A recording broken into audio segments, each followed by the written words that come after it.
నమస్తే ప్రజలారా, తెహల్కా తెలుగు న్యూస్ కు స్వాగతం.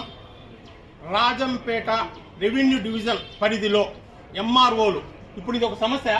పెనగలూరు మండలం అంట భూ కబ్జాదారులు వీళ్ళందరూ కూడా పేద బడుగు బలహీన వర్గాల ప్రజలు ఎన్నోసార్లు అర్జీలు ఇచ్చింటారు, పీజీఆర్ఎస్ సమర్పించింటారు. వాళ్ళ సమస్యలు పరిష్కారం కాలేదు.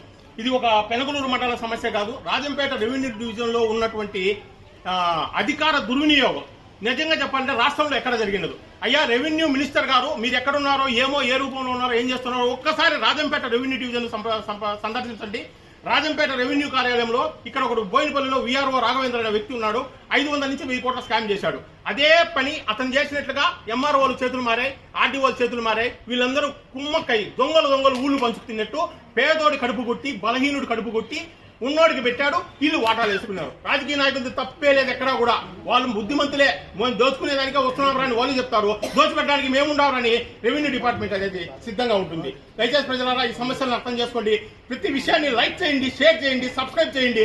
ఎన్నో అత్యద్భుతమైనటువంటి విషయాలు ఈ తెహల్కా తెలుగు న్యూస్ ద్వారా మేము ప్రజల ముందుకు తీసుకొస్తున్నాం. నమస్కారం.